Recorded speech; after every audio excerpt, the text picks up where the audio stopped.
All right, well, good morning, everyone. I'm Gail Glantz of the Rochester Wellesley Club, and I'm so happy to welcome all of you here today for our Wellesley faculty speaker event. And we are very fortunate to have with us Professor Ismar Volić, and he is a professor of mathematics, and also he is director of the Wellesley Institute for Mathematics and Democracy, whose purpose is to bring rigorous mathematical thinking into public life. Professor Volić's research home is in pure mathematics, algebraic topology, to be specific. But over the past few years, he's turned his deep mathematical expertise towards questions that touch all of us, such as how do we draw electoral maps that don't silence communities? How do we design voting systems that reflect the will of the people? And finally, how can math be used to fix our democracy? These questions are the focus of Professor Volić's book, Making Democracy Count. And this is what we'll be discussing today. So we are very much looking forward to it. And please join me in welcoming Professor Volić. Thank you. Thank you so much. I'll try to speak loudly. Hopefully people hear me. It's a pleasure to do this. I love speaking to alumni groups. Wellesley, of course, is my favorite one. But if you throw in some Smith and MIT, that's fine too. It can only make things better, I think. So I will try to speak for about 40 minutes or so about this intersection of math and democracy that I work in. And I'll basically give you a bunch of examples where math can be useful and can inform democratic practices and inform democratic reform. So let me just start sharing some slides. This is the hardest part. If this works, everything's going to be okay. So I have to go here and make it full screen mode. That sometimes glitches, but here we go. I think we might be okay, right? Looks good. Great. And let me just make you. So the slides are happening on my other screen. So I'll be sort of looking there occasionally, just so you know I'm looking at my own slides, and you all are on my front screen here. So yes, I'm a professor of mathematics who was not originally working in this field. Algebraic topology is my field, which is one of those abstract math fields that that's pretty useless, but it's beautiful.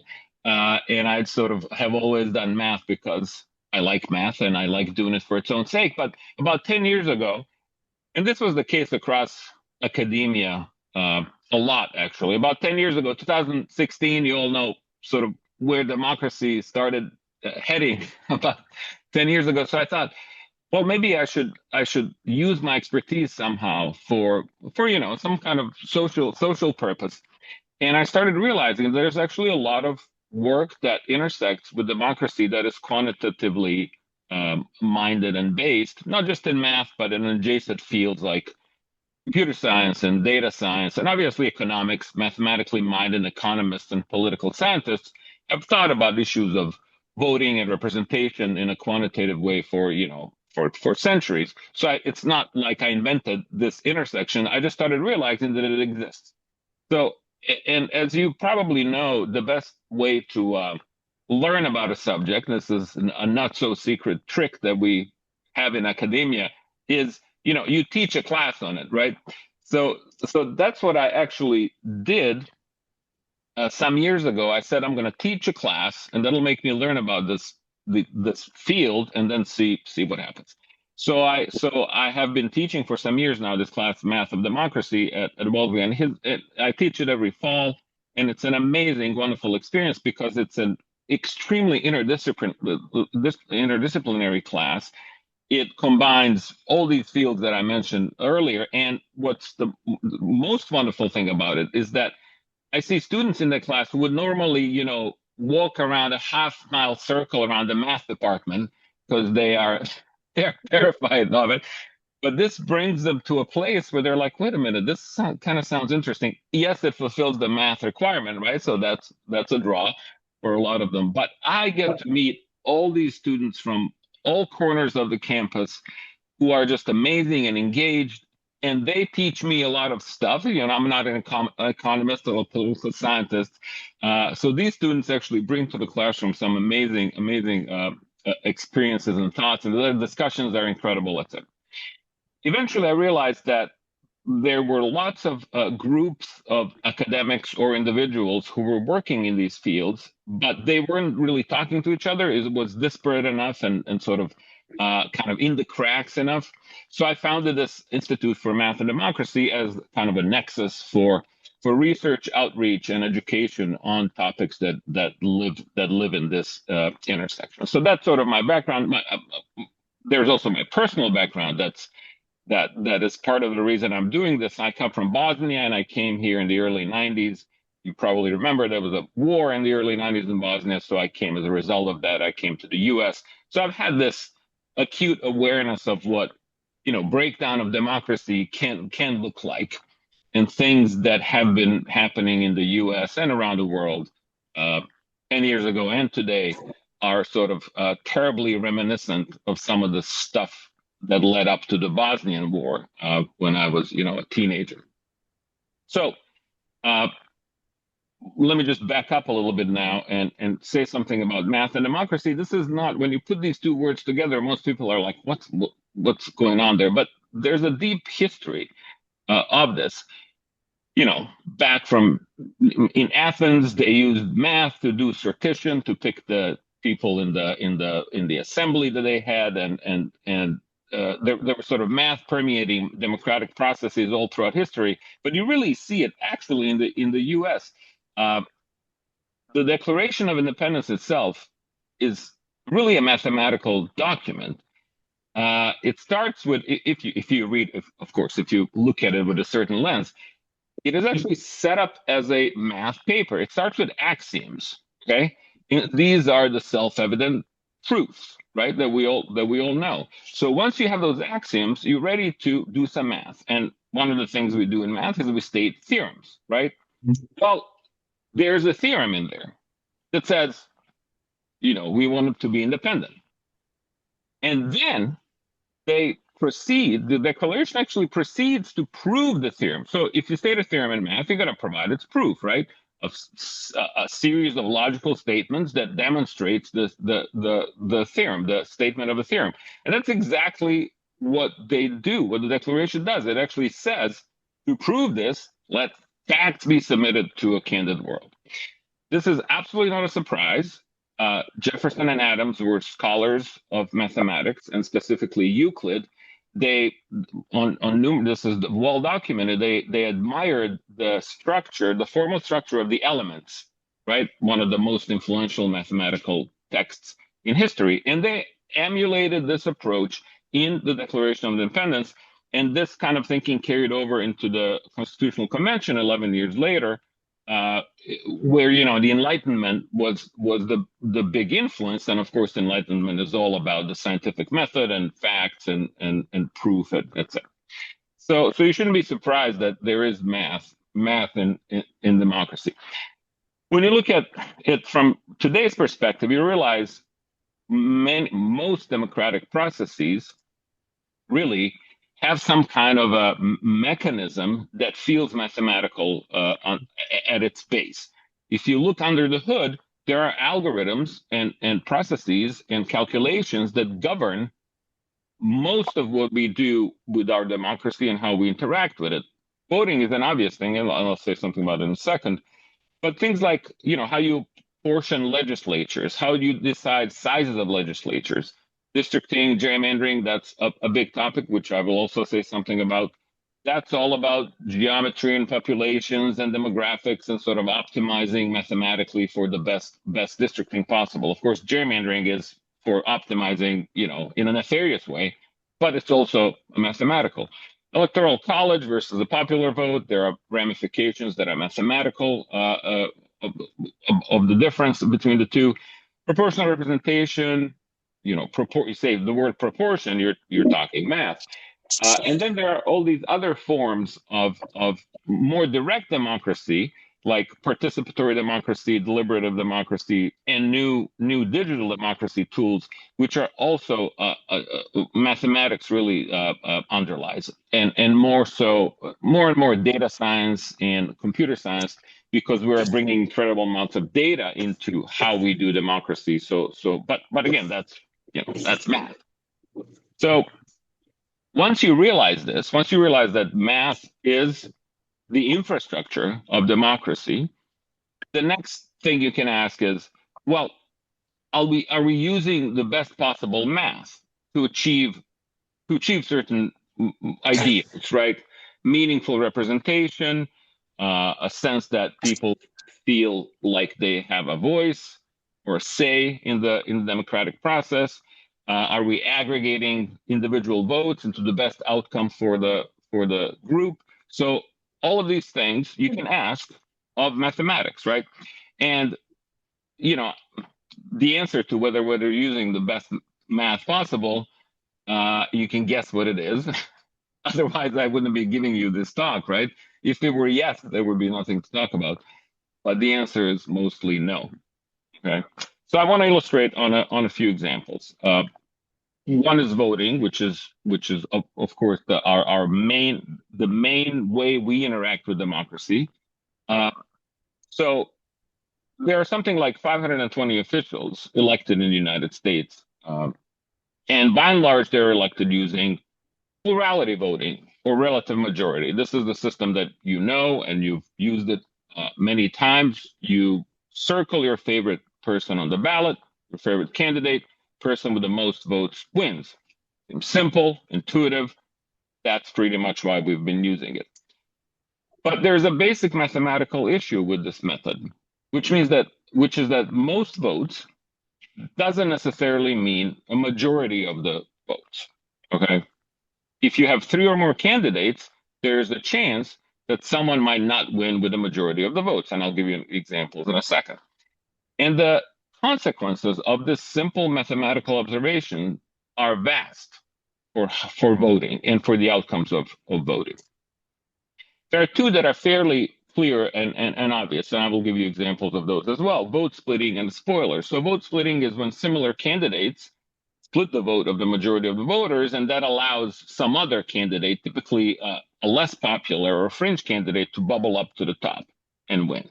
And spoiler is kind of similar. You have a candidate who has no chance of winning, but they kind of siphon away enough votes from a major candidate, again allowing some other major candidate to win. Those are just 2 of the consequences. Once you start getting deeper into voting theory, there are lots of other things that are a little more subtle, but are just as dangerous for the outcomes of voting. Things like Duverger's law, which if you're an economist, you might have heard about this, or political scientist. Things like center squeeze. There's all kinds of susceptibility to strategic voting and so on. But let me just give you a few examples of how this plays out in the real world. So my favorite example is actually from the town of Wellesley, which is represented in Congress, along with, it's part of a district that's represented in Congress by this person, Jake Auchincloss.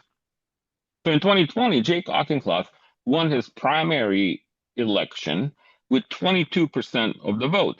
And we know from polling and surveys that these 3 other candidates, these 3 women, actually split the vote of over 50% of the voters, meaning that over 50% of voters would have liked to see any of those 3 women win the election. They preferred any of the 3 women to Jake Auchincloss. In other words, if any 2 out of the 3 had dropped out of the race, the third would have carried a majority of the votes, beating Jake Auchincloss very easily.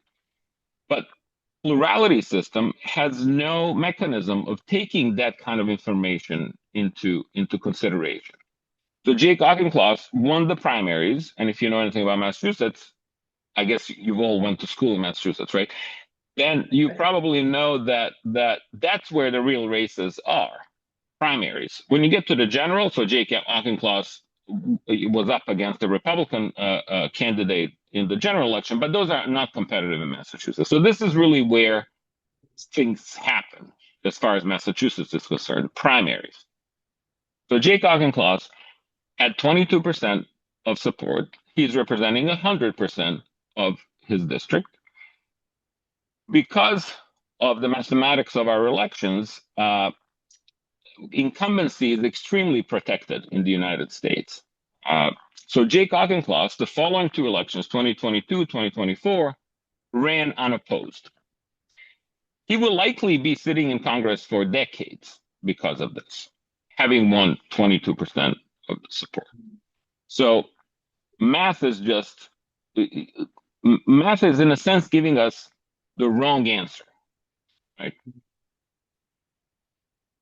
When I give these talks, whether on Zoom or I travel around the country, these are probably tiny numbers. You can't see them maybe from where you're sitting, but it takes me about 2-minute stops to find a local election for the people that I'm talking to, where this might have happened, this kind of thing.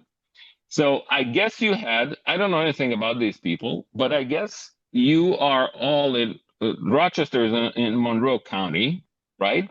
And you had elections last year where there were a Republican and a conservative candidate, Gilt and Campanella, who appear to have split the vote of the Republican voters, allowing Jeffrey to win with 43.58% of the vote. So the question is whether those conservative or right-leaning voters, would most of them have liked to see either of the right of center candidates won rather than Jeffrey? And possibly, I don't know the answer to this, but there's a possibility that this had happened, that the vote splitting between two right of center candidates might have occurred, right? If it did, then Jeffrey is really not the true choice of the people in Monroe County. So I don't know anything about this election, but just looking at the numbers, just looking at the math, there is a possibility that something like this might have happened. That your 12th district of Monroe County is represented by someone who is not really the true kind of will of the people. What I get a lot is this question of runoff elections, and I just want to sort of clarify that having a runoff doesn't solve these problems. So a runoff election, in case you're not familiar, is, there's a first election, and if nobody has a majority of the votes, more than 50%, then the top two candidates compete again in a later election, a couple of months later or something like that. And now you have, in that second election, you have a race between two candidates. So if someone wins in a two-candidate race, they necessarily do so with majority, right? They have to clear more than 50% to beat the other candidate. So you might feel good about that. You say, runoff, well, somebody's getting a majority support. But if you look at this Boston, again, my neighborhood, Boston mayoral elections from 2021, if you look at these numbers, so Michelle Wu ultimately won, and she is still the mayor of Boston.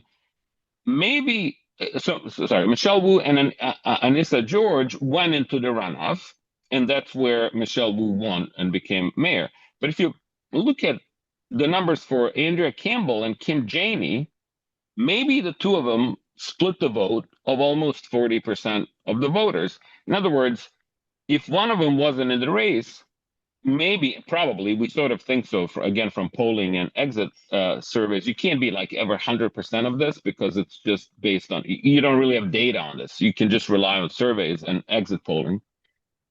But it seems like Campbell and Janey, if one of them had dropped out, the other one would have actually gotten most of the votes of the one who dropped out, which would have cleared them into the first or the second spot in this primary election, which means they would have gone with Michelle Wu into the runoff, and the outcome might have been different. We also know that John Barras, who's on the bottom there with 3.2%, was definitely a spoiler for Andrea Campbell. What this means is that his voters, had he not been there, would have voted for Campbell. And if you add the percentages of Campbell and Barras, that would have actually put Campbell above George and would have sent her into the runoff. Now, in the runoff, Michelle Wu might have won anyway, but we don't know. The runoff would have looked different. So my point is that the mathematical flaws already happened at that first election, and they can propagate to the runoff. So the runoff doesn't solve things; it helps, but it doesn't really solve everything. Okay. So why plurality? Well, like I mentioned before, it is the simplest. You just like vote for a favorite person. That's it. It's been used for a long time. People don't know that there are other methods. It just doesn't occur to us to think that we might want to vote differently. And politicians prefer it. So that example, the first example I gave of Jake Auchincloss winning the primaries, he was, prior to that election, he was very vocal a proponent of ranked choice voting, which I will tell you about in a second. But then after he got elected, he kind of fell conspicuously silent on the topic because he's not going to mess with the system that elected him. No politician will. So this is why you're not getting an impetus from the top to sort of think about these things a little more critically and more deeply. So it's the change has to come from local grassroots engagement, like most change does. Okay, so if you were to break down the flaws of plurality voting down to the mathematical core, I would say that the problem is that the method takes too little information from the voter. And because of this, it can make mistakes, right? You just don't have enough data to make an informed choice. If you like walked into the doctor's office and said, I have a headache, and they said, oh, that's a tumor. I mean, you'd be like, wait, what? Aren't you going to run some tests? Maybe like CT scan, blood work or something, right? So you'd be upset, but that's how we pick our politicians, our representatives. We're basically, making a diagnosis based on a single piece of information, which is not enough. We have more preferences, more opinions than that single piece of information, but the system is not taking that into account. If we took more information from the voter, maybe there would be a mechanism with which we don't, elect tumors to run our country for us. So that's the idea behind all of the more sophisticated voting methods that exist out there, and there are many. So one way to collect information from the voters is to ask them to rank the candidates. So you are providing that top choice, just like you would in a plurality vote, but you're also saying who's your second, who's your third, and who's your fourth choice, and so on down the line. And you can rank as many candidates as you want. You don't have to rank everybody. The system works just fine with that as well. So here's actually Maine and Alaska use ranked choice voting statewide, and over 50 other municipalities do. Cities like San Francisco, Minneapolis, New York. New York's the biggest actually ranked choice voting place. It's about to pass in Boston as well, but it's stuck in the state legislature. But it has enough support. So this is what the ballot looks like. Again, you have like your columns for first, second, third choice, and then you just fill in the bubble who your choices are. So from the voter point of view, this is not a horribly complicated system. Opponents of ranked choice voting will say, "Oh, this is too complicated. People get confused, etc." But it's not that bad. And also, if you run these elections over and over again, people get more used to it and they know what to expect. And they behave differently. They get informed about candidates in a more meaningful way, so they can more meaningfully fill out these ballots. Okay, let me just give you a quick rundown of how this works. So let's say you have 4 candidates. My students made these slides, so they gave these goofy names to the candidates: Apple, Apple, Gapple, Apple. I feel it's silly just saying these things, but whatever. Students are wonderful. I love them. And they make, I don't know how to do like graphics, so they make all this stuff. So suppose you have 4 candidates. Now, under a normal current system, Apple would get elected because Apple has the most votes, has 40% of the votes. But what ranked choice voting says, okay, that's not good enough. Nobody has cleared the majority. So here's what we're going to do. We're actually going to look at the person with the least number of first place votes. That would be DAPL. And basically, DAPL doesn't have enough support. So we're going to eliminate them. right? But now what happens is you look at who is, for those voters who had DAPL on top, you look at who their second choice is, and you transfer that vote, that first place vote, to the second choice. And in fact, the second choice now becomes the first choice of these voters. So maybe things turn out something like this. Maybe another 1% of the votes now that they've been transferred, it turns out Apple is getting that second vote from DAPL voters. So you add those votes to Apple's total. And maybe 9% had BAPL as second choice. So you add those to BAPL. So now Apple and BAPL, sorry, I do feel silly. So I'm going to have them change these names. Apple and BAPL have been bumped up a little bit now. They have more first place votes. And now you ask, well, now that we've updated the vote count, does anybody now clear 50%?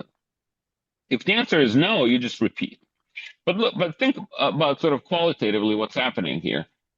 Those voters for whom, the DAPL voters, their first choice didn't make it, didn't have enough support, but their input continues to live, right? You are taking the second choice into consideration and asking those voters essentially, well, if your first choice didn't make it, who would be your second choice? And you are incorporating that into the tallying. Of course, it all happens automatically. Those tables that you fill out, the columns, have all the information you need to run this iterative process. So still nobody has 50% here. CAPL has the least support. So we're going to take CAPL's voters and look at who their second choice is. And let's say things break down like this. So more CAPL voters have BAPL as their second choice, which means BAPL is bumped up, and now BAPL shoots up past 50%. That is the winner of the election. Notice that that's not Apple, who would have won plurality election, right? Outright with 40% of the vote. So RCV, ranked choice voting, really does something different. It takes more information into account, which means that math can do more with it. And it can better or more meaningfully incorporate these preferences of the voters. So that's how RCV works. And now I just have to sort of make an aside because I study these things and I like, I'm a mathematician, right? So I'm looking for cool math in this whole story. And the cool math is that there are lots of other ways that you can tally ranked votes. So if you submit a ranked ballot, and I have all of them in a pile, there are actually various ways I can tally them. What I just showed you is just one of them. It's called instant runoff, and that's the one that's used out there in the real world. So ranked choice voting has become synonymous with this way of tallying ranked choice ballots, which is instant runoff. But there's actually other ways to do that. And they're all interesting and wonderful, like Borda, Condorcet, Combs, etc. And then it gets even more interesting. There are methods where you don't rank candidates. You just evaluate them individually somehow, right, without comparing them to each other. Or you might have races where more than one candidate is to be elected, like you're picking 3 people to be on the school board in your town or something, right? Or the town council or a committee in your company, right? Then there are early systems that most democracies actually use, proportional representation system, where they're trying to match the proportion of the votes that a party gets to the proportion of the seats that they actually get in a legislature. So there's a slew of other methods that get you there. So voting theory is deep and rich, and in fact, actually really difficult and complicated, and that leads to the academic field of what's called social choice theory, which is where these things live, like voting theory. And again, this is wonderful to me, and I love working in this field because it's so interdisciplinary. It really draws from all kinds of fields and makes you learn a lot of stuff.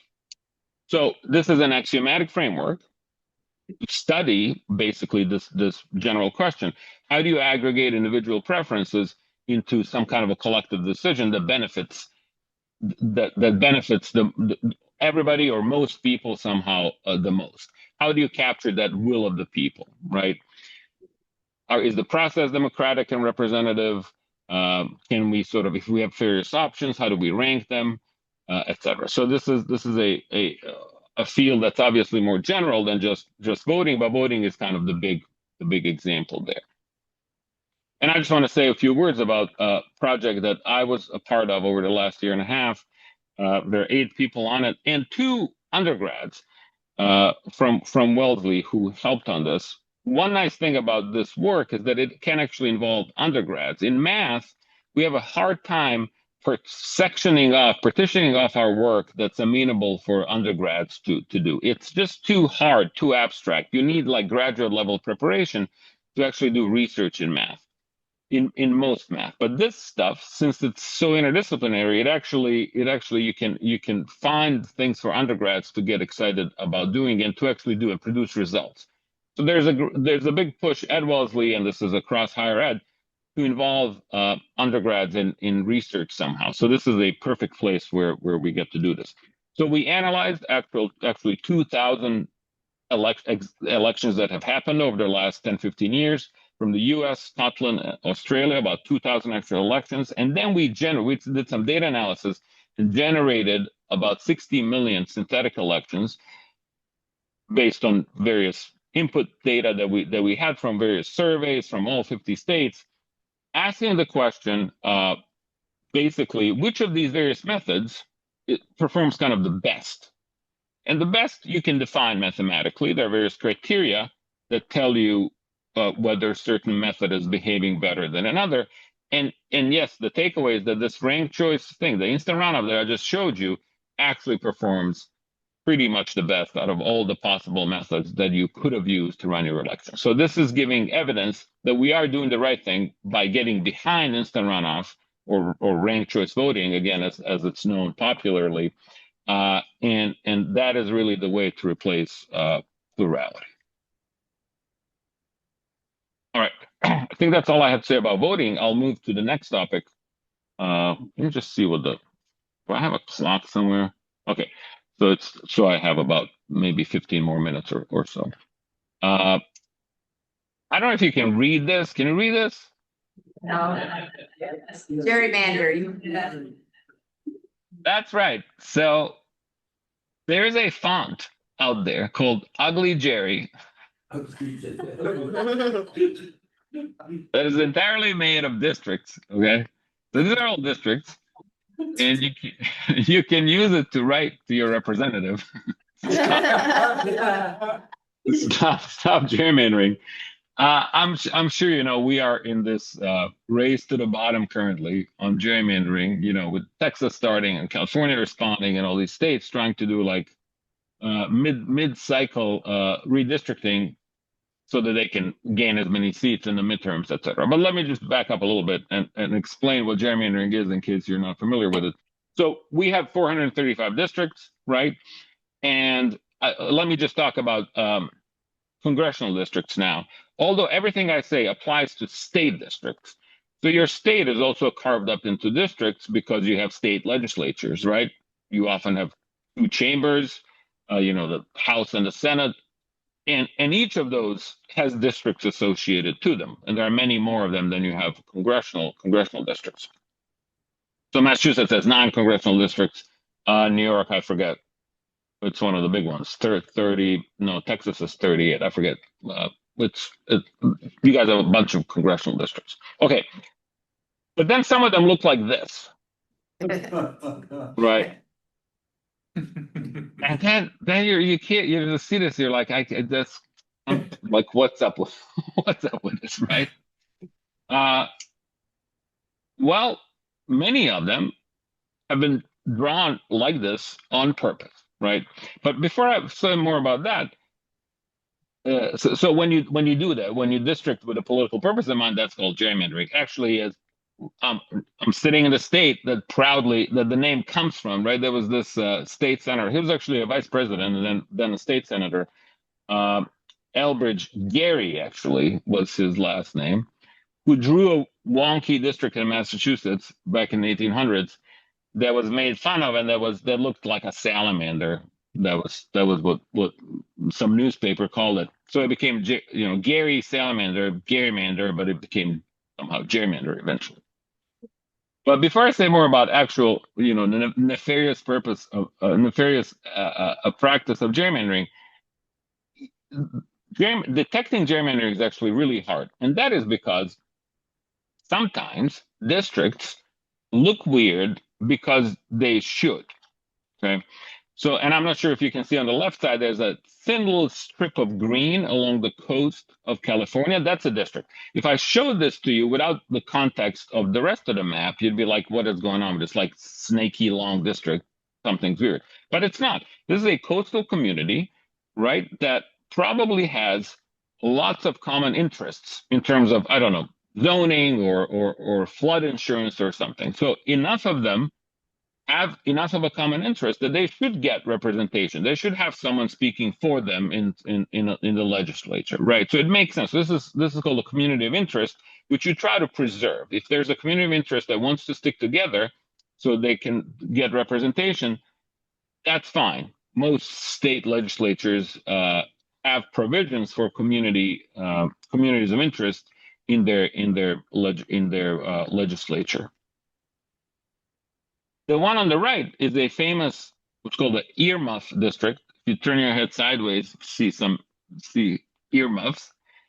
And again, if I showed it to you out of context, you'd be like, what is going on here? In fact, that little strip, I don't know if you can see this little strip on the left that's like connecting the two kind of pieces. It's just highway. There's nothing there, just piece of the highway. But because districts have to be contiguous, connected, you're forced into doing this. But what this district is trying to do is trying to connect a Latino community north of Chicago and a Latino community south of Chicago.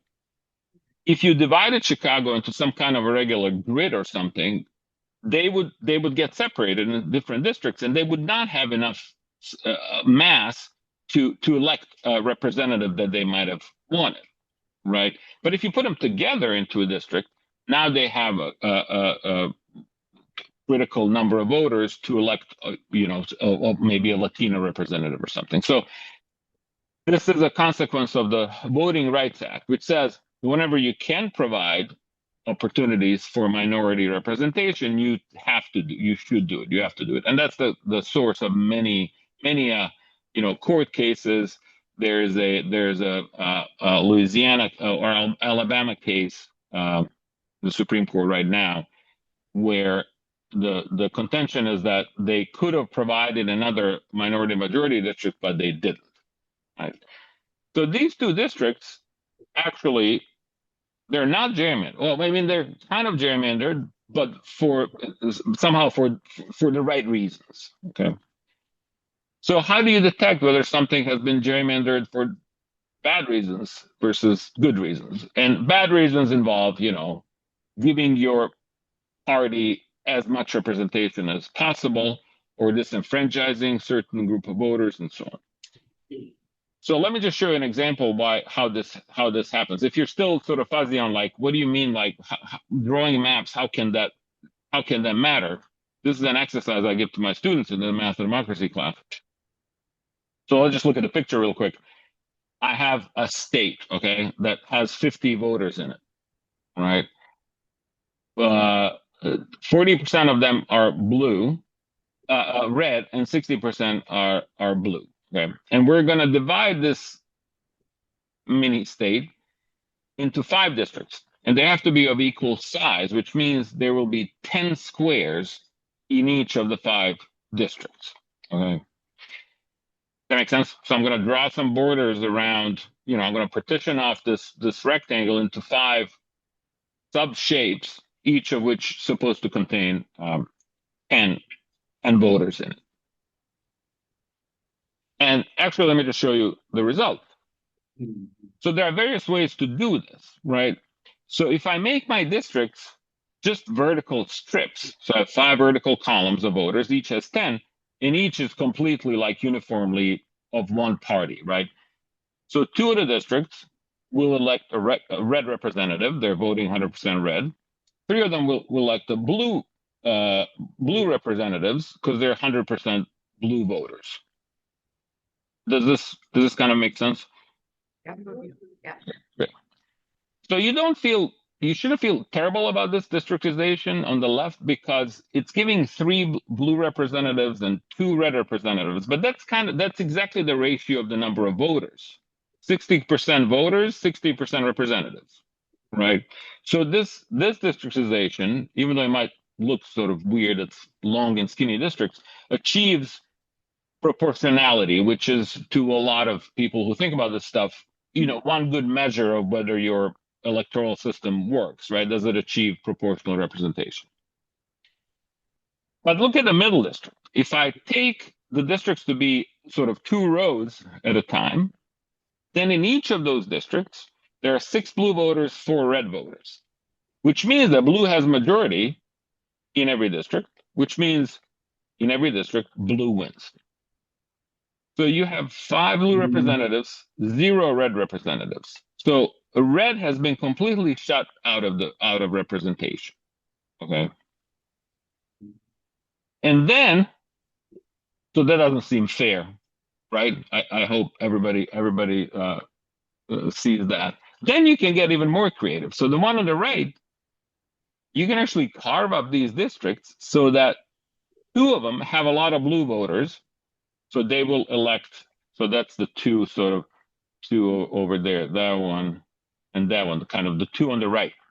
They have a lot of blue voters. They will elect blue representatives. But the other 3 actually have 6 red voters and 4 blue. So those 3 will elect red representatives. So red actually gets more representation out of this gerrymandered districtization than blue does. And that certainly seems unfair. More voters are blue, but more representatives are red. The problem is that this is how we do districtization in the US. Most states, it is the purview of the state legislature to draw districts. Okay, and this typically happens after every census, every 10 years. But again, we're in this free-for-all, dumpster fire of everybody just districting at will. So if you look at the middle picture, let's say blue runs the state legislature in the particular state, they get to draw the districts. And of course, they're going to want to draw them the way it is in the middle, right? They're going to want to shut out the red from representation. Or if your legislature happens to be red, they will want to draw the districts like that picture on the right, because that benefits them. And that's exactly what's happening across the country. A handful of states have independent districting commissions, which try to draw maps in a fair way. You in New York have one, but it has actually failed to produce good results. I don't know if you follow the story, but there was a big to-do with New York's maps, and the commission, I think, is just sort of advisory to the legislature, so the legislature can shut it down. That's exactly what the Democratic legislature did in New York last year. They're like, oh yeah, you drew some maps, they'll look good, but you know what? We're just gonna draw our own to get more Democrats elected or something. So there's all kinds of it's a mess of states. Okay, things have gotten so bad over the years that here's a progression of a 7th district in Pennsylvania over the years.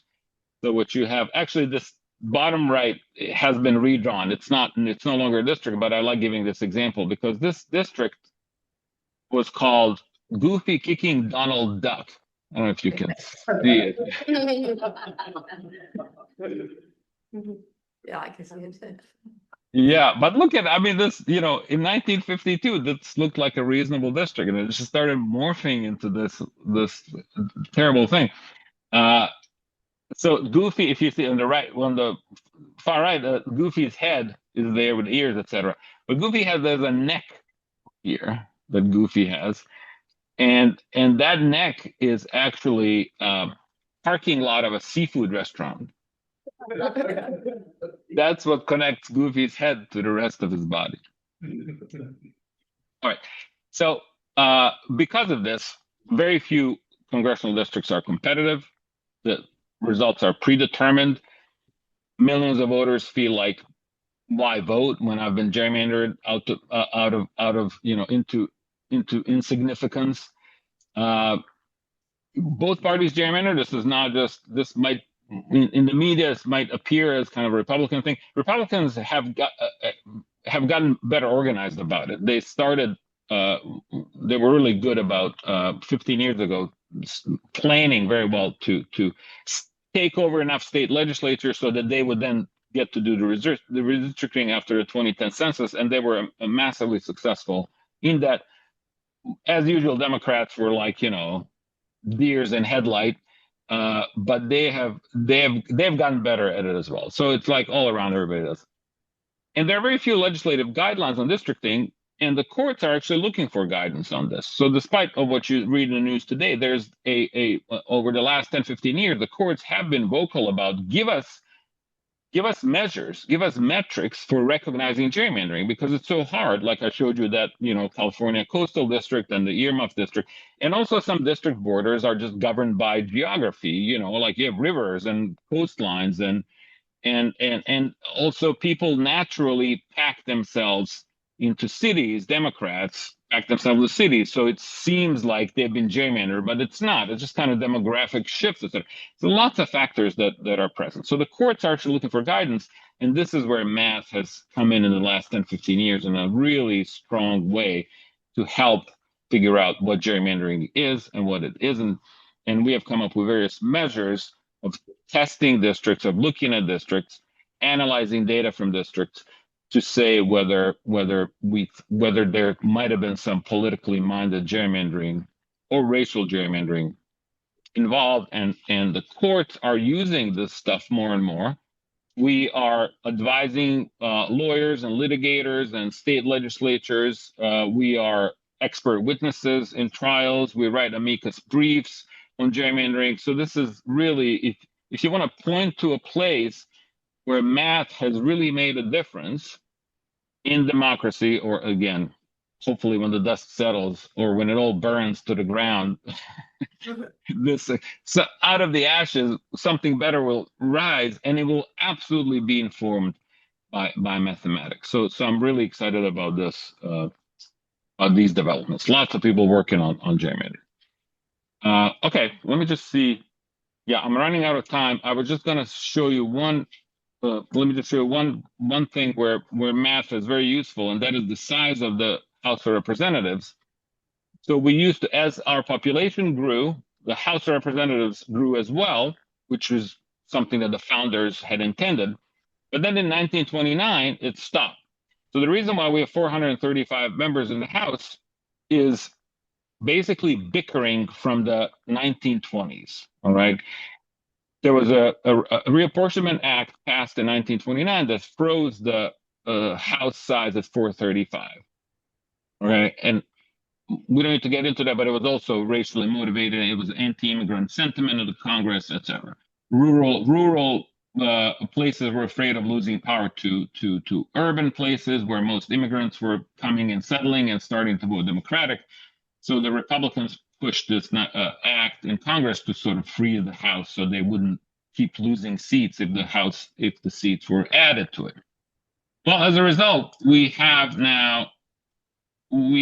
if you look at the bottom here, each representative represents, so of course the population has grown, it has tripled since then, while we remain at 435 with the number of representatives, which means that each representatives represent about 760,000 people now.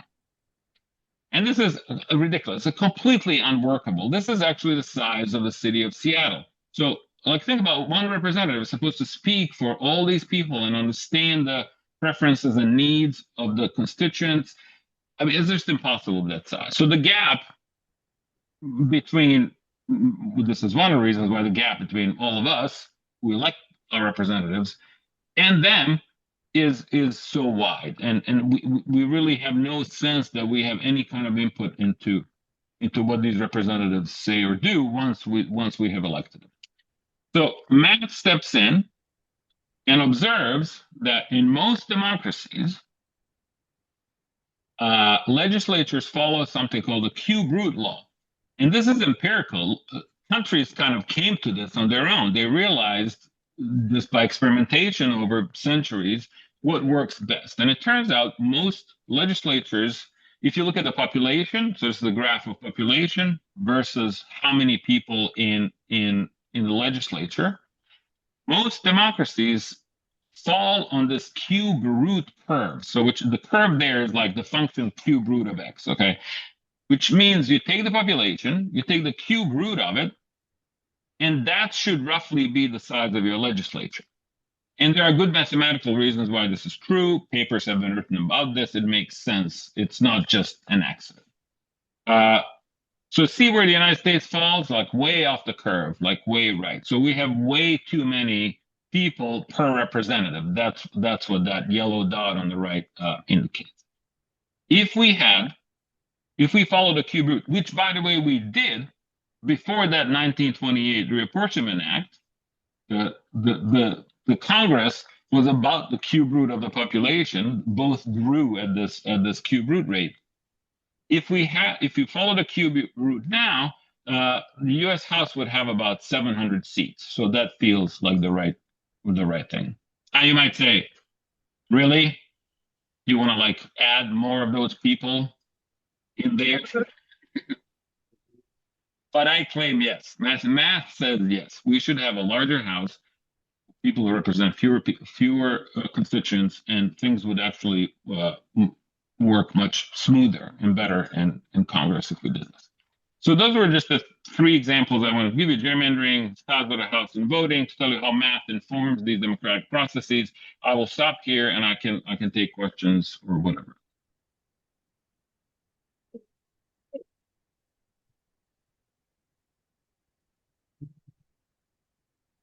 Lots of food for thought, and I'm sure we have questions, so go right ahead. Could you ask them to talk a little bit about the Electoral College? Yeah, okay.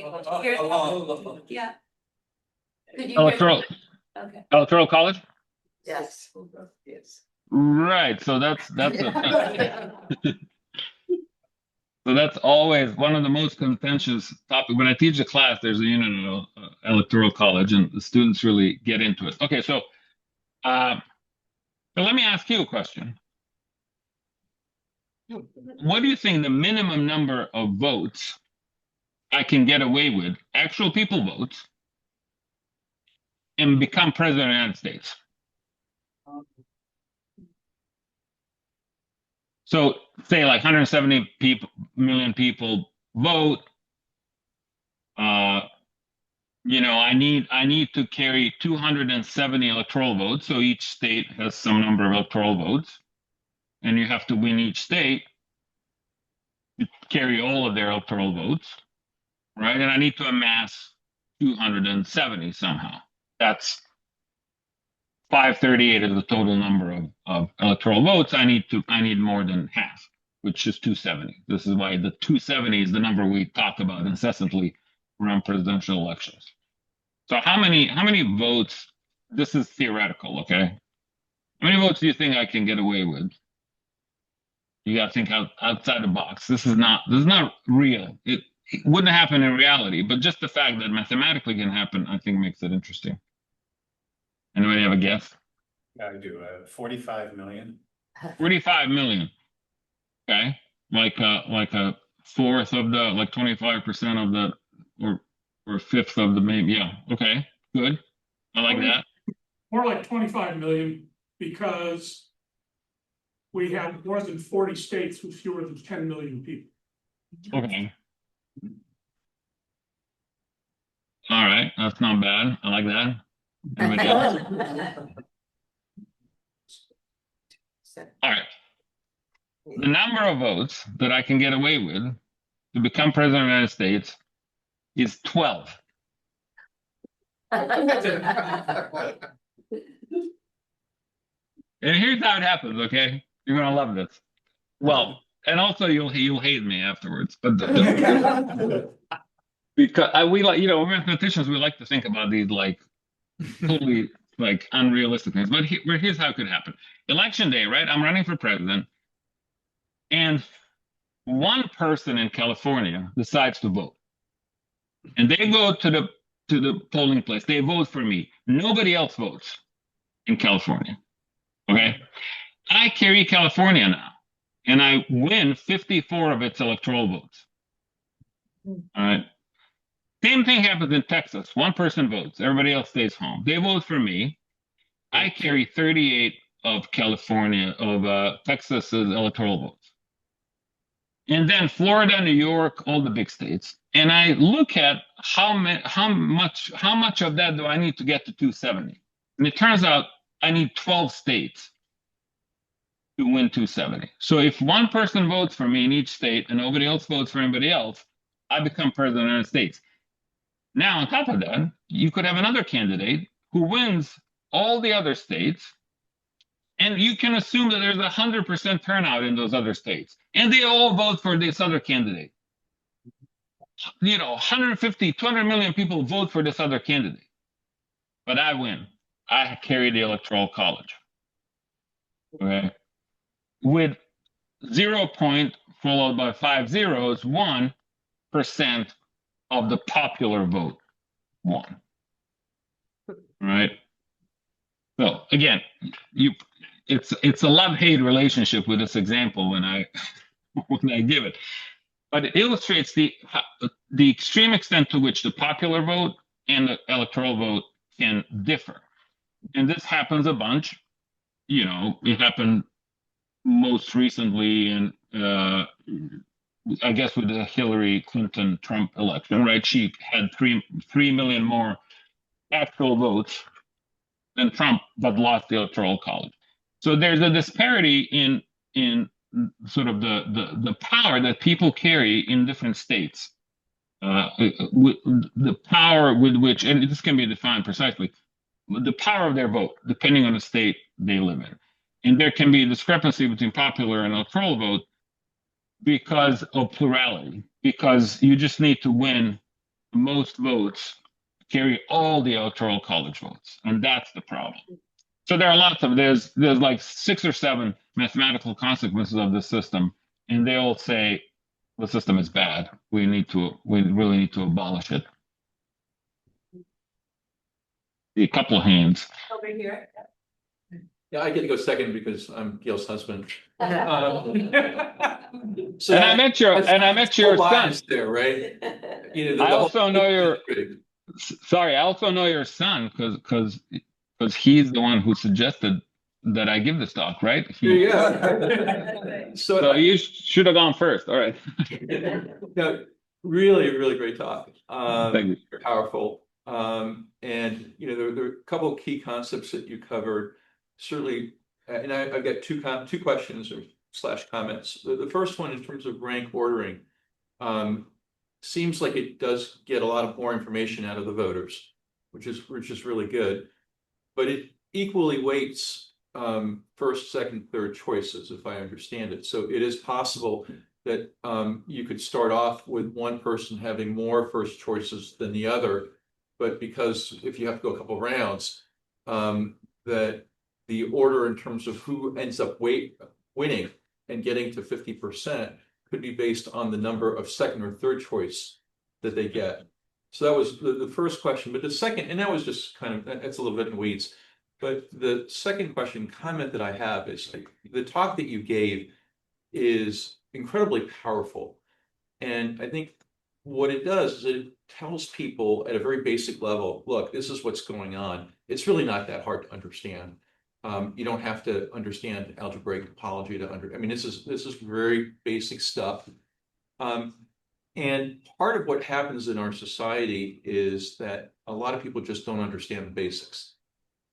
What are you doing? You've got a book and you're giving these talks, but are you using social media? Are you using like some of the ways that people are now using to communicate, to really spread the information that you've communicated to us today to a much, much wider audience so that people can understand this and maybe begin to act on the type of information that you've communicated today? Yeah, those are both great questions. So to the first point, you're right. Someone can win without starting off as the leader, right? someone else might have more first place votes. Actually, the example with the baffled capital was that. But that's okay. That's how the system is designed. Somebody who doesn't have as many first place votes, but is very much positioned well at the top of the tables, on top of the bracket, right? Lots of second place votes. Maybe they deserve to win. Maybe they are the overall better choice for the people. Maybe we should also be weighting it differently. Maybe you should. Well, I'm not sure weighting is the right word. So if you put someone in first place, that's your first choice. That's the highest weight, right? That gets considered first. That's why it sort of carries more weight in that sense. The system looks at your first choice first. It doesn't look anything below it. It only if the instant runoff procedure has to kick in, then it's going to look at your second place vote, third, etc. So the weighting is there just by virtue of you saying this is first, this is second, this is third. So I think that it doesn't alter the weights. Yes, you might not get your first choice selected, but maybe you get your second, third, etc. But that's sort of the feature of the system. And you could there are plenty of people who argue that because somebody with very few first place votes could still win instant runoff, that's not a good system. And I hear that criticism completely. It just feels, maybe it just doesn't feel right to people that this should happen. But mathematically, it can happen, and that's what math does, right? So to your second, yeah, go ahead. Sorry. My point was, you could come up with a rank ordering where the first choice gets, it's a 1 point. And second choice, if you have to go to that now, you have to add the second choice, maybe that would have 0.7 points. So you'd have a weighted system in terms of the rank ordering, so that you would assign more weight to the first choices, which is the second versus the third. But that's really in the weeds. Yeah. So that's actually another system called the board account, where you actually assign points to the rankings. And everybody here knows a board account, because any sports that like score stuff, when you give points to performances, that's really a board account method. Board account, so that's a weighted system. You're totally right, but it can produce different outcomes than instant runoff. But it has a lot of different kinds of flaws. It's very susceptible to strategic voting, and it's overall these criteria that we analyze doesn't perform as well as instant runoff. You're totally right. And the second, I'll just really quickly, I see a hand up in the back, just really quickly. Yes, we're trying to do outreach, not so much, my interns at Institute for Math and Marketing, they were like, let's make like TikTok videos about stuff. And I'm like, okay, you go do that. I can't quite deal with TikTok. But we are working on various projects of creating educational modules that K through 12 teachers can actually plug into their civics and math curriculum. We're in the midst of this big project where we're hoping to partner with this organization called iCivics that makes these modules, and that we can bring more awareness to this intersection in schools. This is really where I think we have to attack, right? In middle schools and high schools. Sure, raise awareness over social media and writing op-eds and writing books, etc. But this is where the real change will come if we can inject this into schools. So we're working on that very hard. Yeah. Thomas had his hand up. Oh, okay. Tom? Oh, yeah, well, this is a wonderful talk. Thank you very much. Except when you got to the winning by 12 volts thing, I said, maybe this guy's been smoking something. But then I thought about it for another minute and said, you exemplified voter suppression. An extreme example of it, but nonetheless, it's a voter. You managed to get to the party bosses in those 12 states and gotten prevented everybody else from voting. So congratulations. Yeah. Yes, in other words, it's a great example. If it takes a minute to think about it. Thank you. Thank you. When I do that example, I present it to people, I don't have any ulterior motive there. It's just like this freaky math thing. And mathematicians, we're always looking for weird examples, like extreme cases, like stuff out on the fringe, out in the clouds, and not on this earth. So I just love it. When if an example can involve infinity, that's like my favorite thing. But this. Why don't we go around that way? We'll go counterclockwise. So why don't you go next? I've got a question about the number of representatives, the number of people per representative. I noticed if you extrapolate to the United States, at first it was one heck of an extrapolation, but the second thing is India's a democracy, could have been way out there. Where does India fit? And does your rule, can you extrapolate that rule as far as you can with the data that was shown on the slide? You said, I don't know where India is. You know what? I think this is just the OECD countries, Organization for Economic Cooperation and Development, democracies. They're Okay. part of the OECD. So I think the graph was just for, I'm looking at it here. It was just for that. I'm not sure where India falls on this. That's a great question because it is the largest democracy on the planet. So yeah, I think maybe the rule breaks down. It's such an extrapolation. what do you mean by extrapolation? Well, you extrapolated to show the curve. You showed the United States was by far the biggest, most populous country on there, and it stops there. And I think you ended up with Turkey or something, 100 million. You're extrapolating out to 330 million. That's a pretty good extrapolation, especially when there's a data point out at India at 1.4. Right. I think that's true. So again, this is some graph I pulled off the internet, but it just has the OECD countries. But yeah, it would be interesting to. I think the graph is supposed to illustrate something about, democracy is most sort of similar to the U.S. or something, some kind of a cohort or consortium of countries that are kind of like us. I'm not sure, but yeah, very good point. There's 543 members of the Indian Parliament. Yeah, I just looked it up too. I can do that. They don't quite need that. Yeah, so that's gonna be on the right. Yeah, right. Yeah, they'll be way around. By far. I guess we can just keep going around in a circle. You want to go next? Or just. That's you. And Laura. Going back to your map of Chicago, I noticed that the predominantly Latino district actually keeps them from having 2 congressional representatives rather than just assuring 1.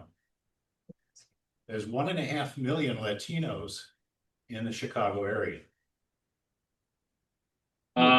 So I don't know exact numbers, but I think right, I'm not sure how many in each of the blob, like each of the earmuff pieces. But apparently maybe that's the case now. But when that district was created, the reasoning was that neither blob had more than half of whatever district they would be in. So you might be right now that maybe if Chicago was broke, if each had its own district, they would each have enough majority to win. That's possible. Yeah.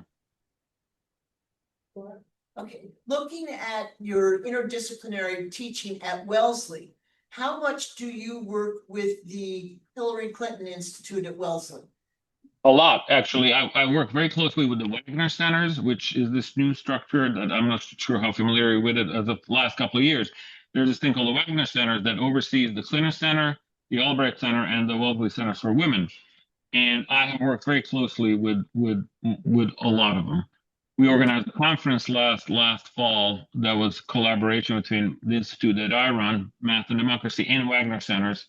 And we're doing another one next year. And I ran a interdisciplinary faculty kind of a research initiative last year that was organized by the Clinton Center, where we gathered around the topic of democracy from various departments and just talked about how we incorporate it into our teaching and what kind of research we do. So I do work closely with them, and they are a wonderful resource. And the college really supports me in the work that I do, which is wonderful. Not so much financially as they do morally, but if you have any clout with the trustees, just tell them. I could spend all the money in the world if I had it on this. So there are various programs that we run at IMD, very shoestring. I sort of get grants here and there. I patch things together. I kind of, siphon away a little bit of math department money, but we're talking like, hundreds of dollars, not thousands or more. There are established programs that we have that are well known across the country. We're actually running a summer high school research program this summer that we run for a few years that, 200 kids applied for from 16 countries.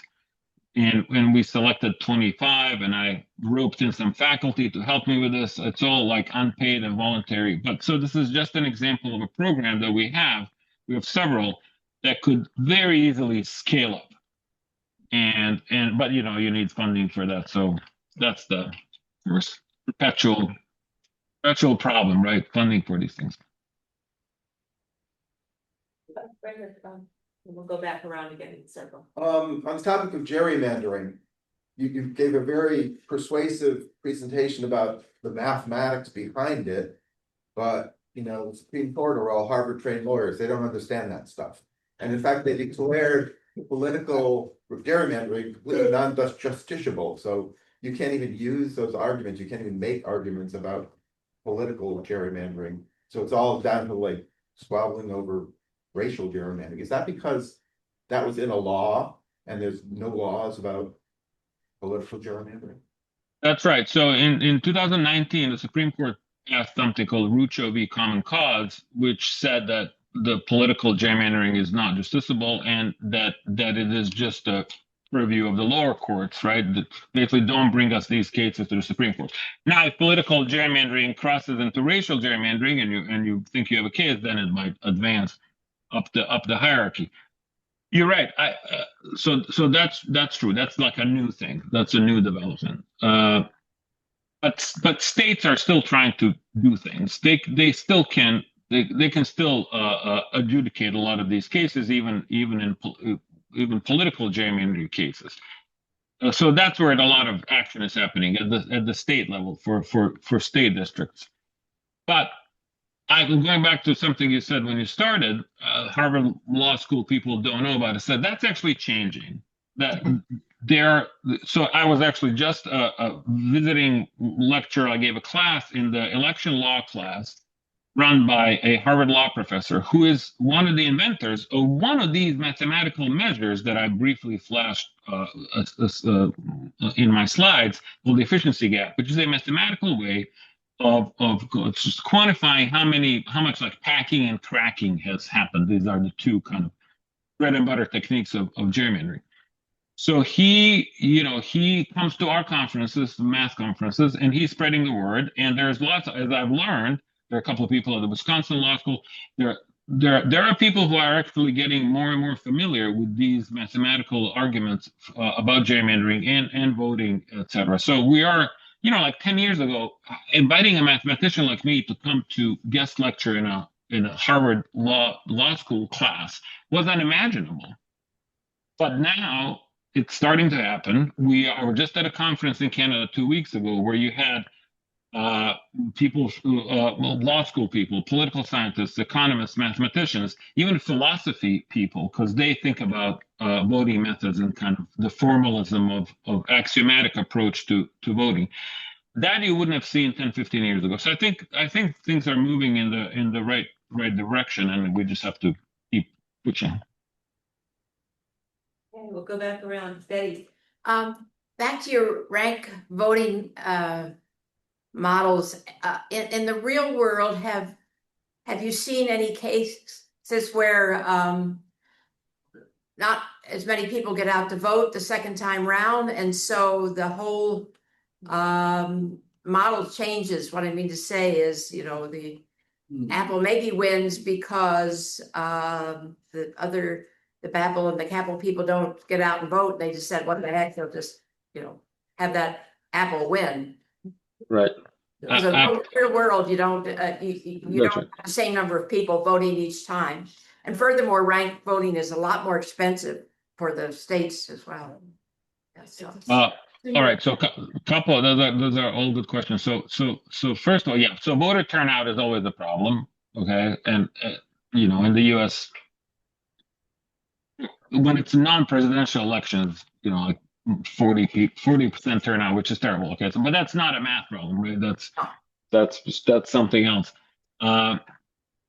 When you do ranked choice elections, so we've had enough of them over enough years in places like San Francisco and Oakland and other places, Minneapolis.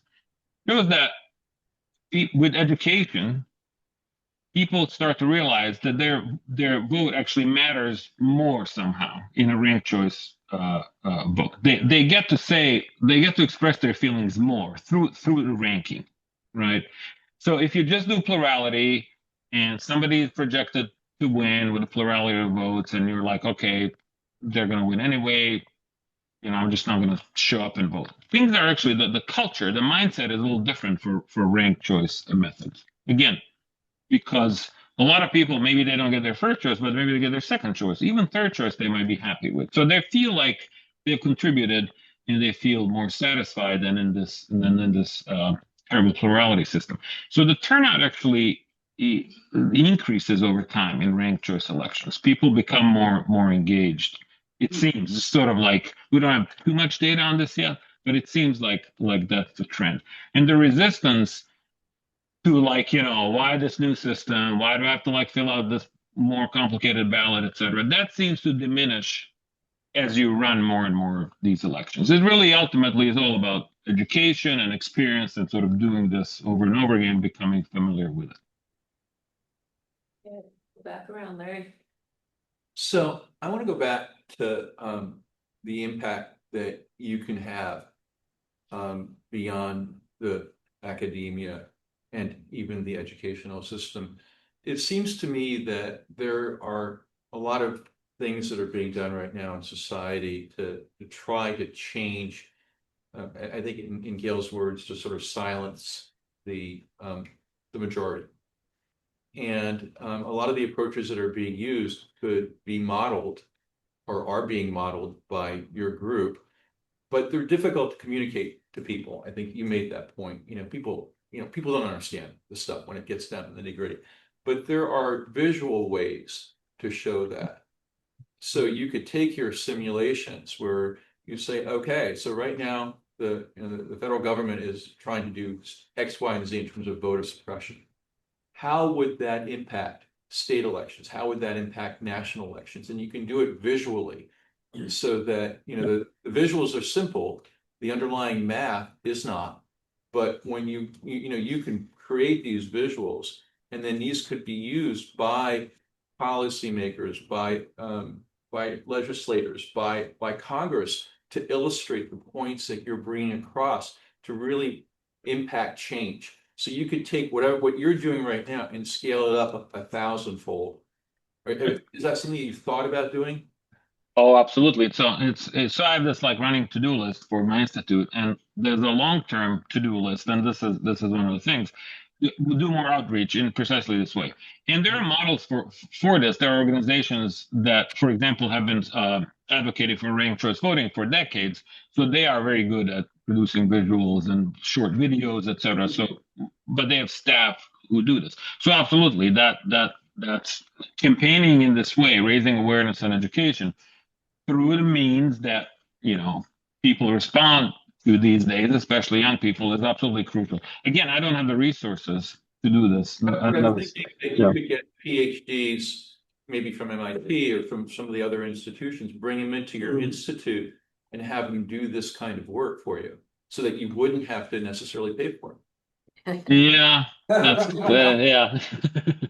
that would be nice. You said he use all the money in the world and in the right direction. Right. So yeah, but so for example, let me just give you an example. There's a dumb little thing that I need to do on the IMD website I'd like to do. So we have a research resources page. So if you are a researcher who wants to get into this type of stuff and you're looking for resources, the hope is that you can, like IMD's website, we one-stop shopping. We also have resources for educators, etc. But this website that I and one of my interns did a couple of years ago, has a bunch of resources, but it's outdated at this point, and I don't have time to update it. There's a couple of Wellesley faculty who work with me. They don't have time to do it. interns don't know enough about research, current research, trends to do this. So really what I need to do is get someone who is in these, or a couple of people in this field who know what's happening in the field to populate this webpage. But that's, hours and hours of work. I can't ask, well, I could ask people, maybe they'll say, yeah, sure, I'll do it, they'll get excited about it, but then it wouldn't happen. And, I'd be emailing them for months and stuff. But if I had some money to just pay them, they would do it much faster. Anyway. Yeah, it all comes down to money. Well, thank you so much. And you can see, we have so many questions. Very thoughtful analysis, very thought provoking, as you can tell. And I think, one of the takeaways, of course, is that education is going to be the key going forward. And in curriculum, I've always been an advocate that we need more civics education, that we don't have it. So absolutely. Yeah, go ahead. I was just going to say, yes, that's where it all starts and ends with education. Thank you for having me. This was a lot of fun. Great questions. Engaged audience as expected from Wellesley, Smith, and MIT alum. So thank you. All right. Thank you. Thank you.